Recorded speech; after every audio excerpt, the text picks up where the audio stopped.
Dios les bendiga. Bienvenidos a la clase número 2 de la materia de Corintios. Corintios es una materia, ¿verdad? Interesante que nos hará ver problemas tanto de esa iglesia en el momento y cómo esos problemas se asemejan muchísimo a lo que nosotros podamos estar viviendo ahora en día. Tenemos acá en su separata, dice capítulo número 3, creyentes carnales o espirituales. Eso lo vemos en 1 Corintios 3, del 1 al 23. En este pasaje dice, Pablo les dice que está mostrando ser unos verdaderos niños espirituales y que se están entreteniendo en lo que no deben, llamándolos carnales.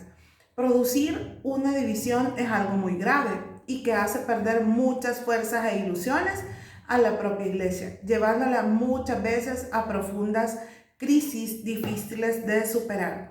Como pueden darse cuenta, aquí había un pequeño detalle, ¿verdad?, que estaba afectando. Es decir, ellos estaban siendo niños espirituales, ¿verdad?, y se convertían en personas carnales, ¿verdad? De eso se trata acá. Del versículo 1 al 4, ¿verdad? Si ustedes pueden ir leyendo y luego leyendo lo que dice su separata, van a tener una mejor comprensión acerca del estudio del libro de Corintios. Dice, los hombres pueden tener mucho conocimiento doctrinal, pero ser solo principiantes en la vida de fe y experiencia. Las discusiones y las peleas sobre la religión son tristes pruebas de carnalidad. La verdadera religión hace pacíficos a los hombres, no belicosos. Hay que lamentar que muchos que deberían andar como cristianos vivan y actúen demasiado como los otros hombres. Muchos profesantes y predicadores también muestran que son carnales, aún por discordias vanagloriosas, la ansiedad por entrar en debate y la facilidad para despreciar a otros y hablar mal de ellos. Y quizás de esto lo que podemos aprender, ¿verdad?, es que todos estamos expuestos a llegar a este punto, ¿verdad? A encontrarnos con personas de este tipo, personas que deberían de haber crecido ya espiritualmente y no lo han hecho. O personas que nosotros podemos decir, ellos son las mejores personas que conozco en cuanto al conocimiento de la Biblia, pero hay algo que dice acá. No importa qué tanto nosotros conozcamos, qué tanto aprendamos acerca de la Biblia, sino que a veces dice que somos principiantes en la vida de fe y experiencia. ¿Qué significa esto? Significa que nosotros como hijos de Dios, ¿verdad?, nosotros no podemos decir que hemos alcanzado ya el máximo conocimiento y que lo sabemos de todo, porque no. Créame que yo doy materias del Colegio de Teología en el que cada vez que yo doy la materia, yo digo, hey, ese detalle no lo vi en la vez anterior y le pongo mayor énfasis en la siguiente vez. ¿Por qué? Porque nosotros la Biblia siempre tiene algo que enseñarnos. Aún la leamos 1, 2, 3, 4, 5 veces. Cada vez nosotros vamos a descubrir algo diferente y Dios puede hablarnos de manera diferente a través de un mismo versículo que para mí signifique algo, pero para usted se le es revelado de otra manera. Cuando dice acá que la verdadera religión, es decir, lo verdadero de seguir a Jesús, es que seamos hombres pacíficos, ¿verdad? No belicosos, es decir, no enojados, no molestos, no siendo personas alteradas que fácilmente nos molestamos porque alguien no cree en algo de lo que nosotros creemos. Entonces, eso es parte de lo que nosotros tenemos que ir aprendiendo. Luego dice, en la obra de Dios todos somos necesarios y el desarrollo de la misma se debe a una serie de factores en la cual se involucran todos los miembros. ¿Qué significa eso? Tan importante es como el que acaba de comenzar en la iglesia como el que ya tiene años de estar en la iglesia. Ambos tenemos el mismo valor ante Dios y eso es lo que hace que nosotros podamos ser necesarios y desarrollarnos dentro de la iglesia. De los versículos 5 al 9 dice, los ministros por los cuales discutían los corintios eran solo instrumentos usados por Dios. No debemos poner a los ministros en el lugar de Dios.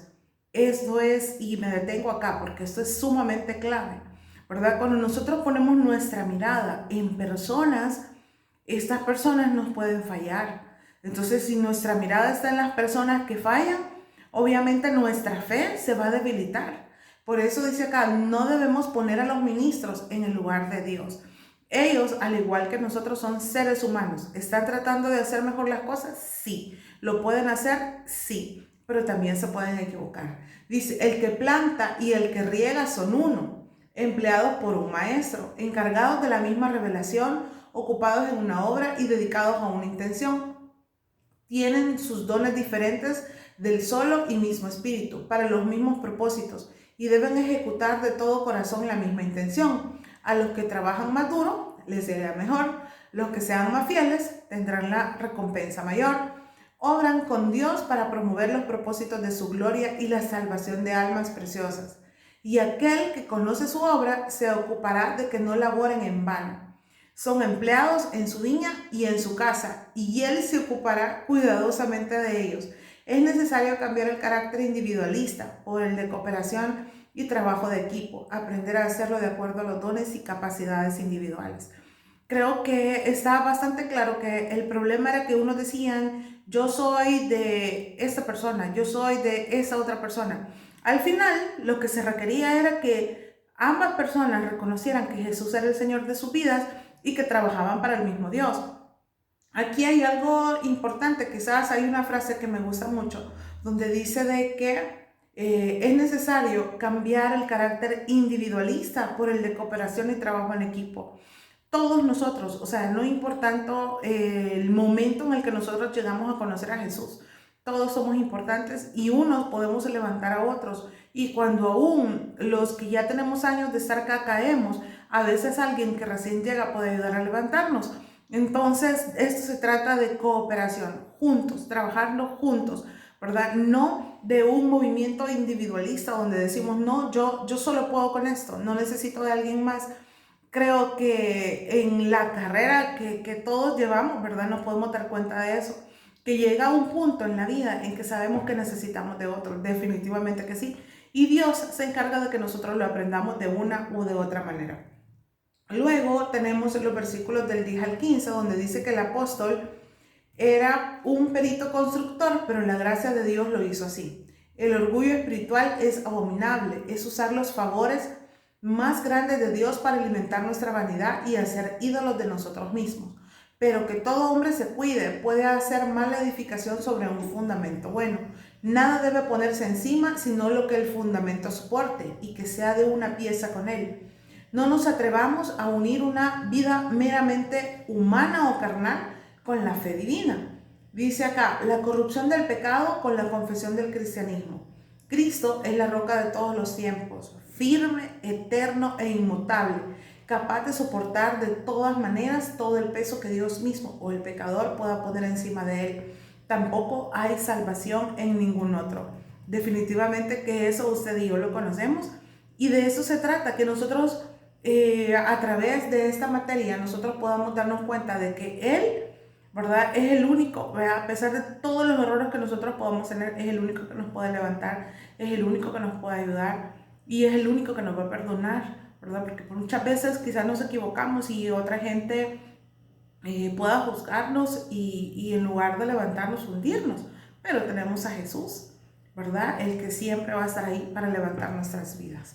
Dice que la doctrina de su expresión y no hay fundamento para nuestra esperanza. Hay dos clases de las que se apoyan en este fundamento. Uno, algunos se aferran a nada, sino a la verdad como es en Jesús y no predican otra cosa. Y otros se edifican sobre el fundamento, lo que no pasará el examen cuando llegue el día de la prueba. Es decir, nosotros tenemos que estar confiados en Jesús. Es claramente que nosotros tenemos que el fundamento de la iglesia de Dios siempre va a ser Jesús. Por lo tanto, nosotros debemos desarrollar la vida de Dios sobre los principios de Jesucristo. Cualquier otro lugar que intente ser la base del desarrollo de la obra de Dios no es digno del reconocimiento o de un valor espiritual, ¿verdad? Nuestro fundamento siempre debe ser Jesús. Luego de los versículos 16 al 17, dice que surge que los falsos maestros de los corintios enseñaban doctrinas impías. Tal enseñanza tendía a corromper, a contaminar y a destruir el edificio que deben mantenerse puro y santo para Dios. Los que difunden principios relajados que hacen impía a la iglesia se acarrean destrucción a sí mismos. Eso lo leemos de los versículos 16 al 17. Los cristianos son santos por una profesión de fe y deben ser puros y limpios de corazón y de conversación. Este detalle creo que es muy importante que nosotros lo repitamos, ¿verdad? Leyéndolo nuevamente, porque dice que los cristianos somos santos por profesión de fe y debemos ser puros y limpios de corazón y de conversación, porque a eso nos ha llamado Dios, a que nosotros podamos tener esa santidad. Luego de los versículos 18 al 23, dice que habla acerca de los pensamientos de los hombres más sabios del mundo tienen vanidad, debilidad y necedad en ellos. Todo esto debe enseñarnos a ser humildes y ponernos en disposición para ser enseñados por Dios, como para que las pretensiones de la sabiduría y pericias humanas no nos descarríen de las claras verdades reveladas por Cristo. Es decir, desde nuestra mirada, ¿verdad? Todo lo que nosotros hagamos debe ser siempre Jesús. La humanidad, dice, es muy buena para oponerse al designio de las misericordias de Dios. Dice, obsérvase las riquezas espirituales del creyente verdadero, todas son tuyas, hasta los ministros y las ordenanzas. Si el mundo mismo es tuyo, los santos tienen tanto de este como sabiduría infinita estime conveniente para ellos, y lo tienen con bendición divina. La vida es tuya para que tengas tiempo y oportunidad de prepararte para la vida del cielo. Es decir, es nuestra decisión lo que nosotros queramos hacer, lo que nosotros vamos a hacer, de la manera en como nosotros nos vamos a acercar a Dios. Eso es importante. Dice de que Él es el Señor de nosotros y debemos reconocer su dominio, someternos alegremente a su mandato. Dios en Cristo, reconciliando a sí mismo al mundo pecador y derramando las riquezas de su gracia sobre un mundo reconciliado, es la suma y la sustancia del Evangelio. Vea este detalle. Reconciliando a sí mismos al mundo pecador y derramando las riquezas de su gracia sobre un mundo reconciliado es la suma y la sustancia del Evangelio. De eso se trata, de que nosotros seamos reconciliadores para que toda la gente pueda conocer a Jesús, reconciliarse con Él. En el capítulo 4 hablamos de los servidores de Cristo, eso lo vemos del versículo 1 al 21, ¿verdad? ¿Qué son los servidores? Son ministros. ¿Qué significa ministro? Significa uno que está subordinado de una forma absoluta a su superior, al cual debe estar sujeto. Característica principal del siervo de Dios, que nunca será desleal a los intereses de su Señor.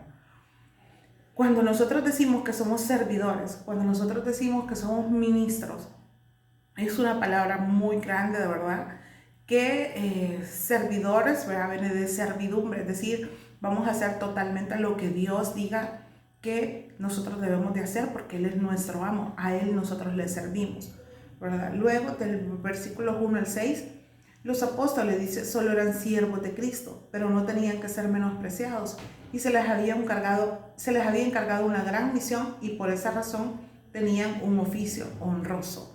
Aquí no importaba de dónde venían los apóstoles, de quiénes eran sus padres, quiénes eran su familia. Simple y sencillamente eran siervos de Cristo y tenían una gran misión.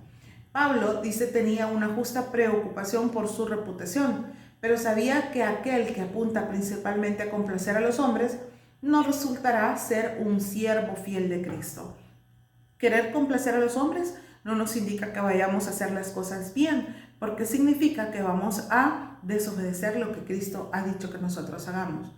Dice, los creyentes, a veces un creyente calumniado será justificado y todo siervo fiel será aprobado y recompensado. Nosotros no debemos de servir a Dios por eso, ¿verdad? Por nuestra recompensa, sino que hacerlo porque Él ha sido bueno con nosotros, estamos agradecidos con Él. La palabra de Dios es la mejor regla por la cual juzgar a los hombres. No debemos envanecernos unos contra otros si recordamos que todos somos instrumentos empleados por Dios y dotados por Él con talentos variados. Todos somos diferentes, todos tenemos buenas cosas y probablemente algunos digan, no, yo no tengo mucho, pero sí, todos lo tenemos. Lo que pasa es que tenemos que descubrir en qué somos buenos para servir en la obra de Dios. Luego tenemos de los versículos 7 al 13, donde se habla de no tenemos razón para ser orgullosos. Todo lo que tenemos o somos o hacemos, que sea bueno, se debe a la gracia rica y libre de Dios. Esto para mí es como clave. Vea, todo lo que yo he logrado, todo lo que yo tengo, todo lo que Dios ha hecho en mí es por su gracia. Dice, también tenemos de los versículos acá, dice, el apóstol entra a detallar sus sufrimientos y cuán gloriosas son la caridad y la devoción que lo hacen pasar por todas estas aflicciones. Sufrieron en sus personas y caracteres como los peores y más viles de los hombres, como la inmundicia misma del mundo que debía ser barrida, así como el desecho de todas las cosas, la escoria de todas las cosas. Pablo se sentía de esa manera y sabía que él había hecho muchas cosas. Pero, dice, todo aquel que desee ser fiel a Jesucristo debe prepararse para la pobreza y el desprecio. Sea lo que sufren los discípulos de Cristo de parte de los hombres, deben de seguir el ejemplo y cumplir los preceptos y la voluntad de su Señor. Muchas veces nos sentimos cuando estamos en el mundo como despreciados, ¿verdad? Porque tal vez no invitados a algo que a la gente del mundo vaya a hacer. Pero eso no quiere decir que sea algo malo, eso es algo bueno, porque se está notando en nosotros que hemos decidido seguir el camino que Dios ha preparado para nosotros, es decir, ser obedientes a Dios. De los versículos 14 al 21, dice, al reprender el pecado debemos distinguir entre los pecadores y sus pecados. Los reproches que se hacen con bondad y afecto pueden reformar. Y quizás me voy a quedar en esta parte con eso, donde dice, los reproches que se hacen con bondad y afecto pueden reformar.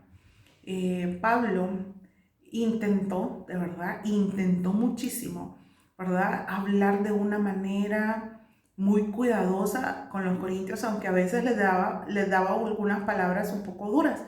Pero lo que él intentaba hacer era esto, hacer y reprochar con bondad y afecto, porque eso les iba a ayudar a ellos a reformarse, a mejorar, a saber qué es lo que estaba mal. Cuando nosotros lo hacemos, regañar a alguien, por decirles algo, ¿verdad? Los que son papás a sus hijos, si lo hacen no de la forma adecuada, ese regaño no va a producir ningún efecto.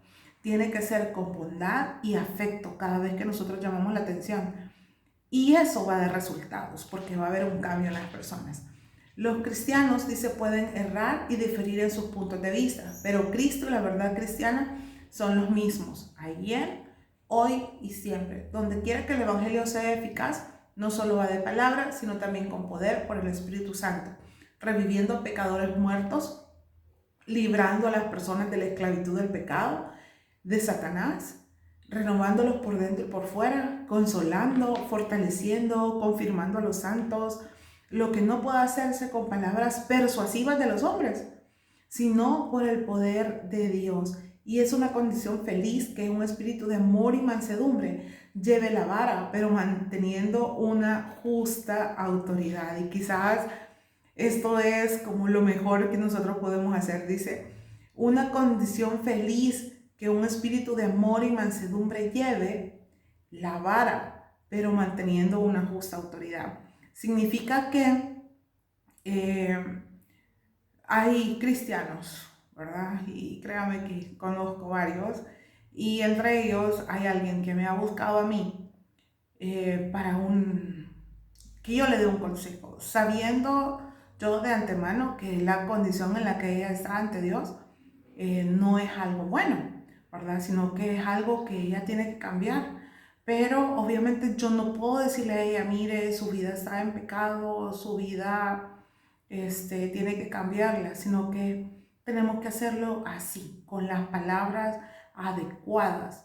Buscar de verdad que yo le pido a Dios, yo sé que tengo que ayudarla y ayudarla a salir de ahí, pero tengo que tener las palabras adecuadas. Dice acá, con un espíritu de mansedumbre y amor, que lleve también esa parte donde yo le pueda decir, hija, tienes que cambiar esto, ¿verdad? Pero tengo que saber cómo hacerlo, porque yo no puedo venir y juzgarla a ella desde afuera sin saber lo que ella está viviendo. Y además de eso, la palabra de Dios nos dice que nosotros tenemos que hacerlo con un espíritu de amor y mansedumbre, ¿verdad? ¿Por qué? Para que la gente pueda entender que los estamos cuidando y protegiendo, ¿verdad? En lugar de estar señalando, que eso es lo clave, ¿verdad? Que Dios nos dé a nosotros las palabras de sabiduría, las palabras de amor necesarias para poder ayudar a otros. Que Dios les bendiga. Nos vemos en la siguiente clase.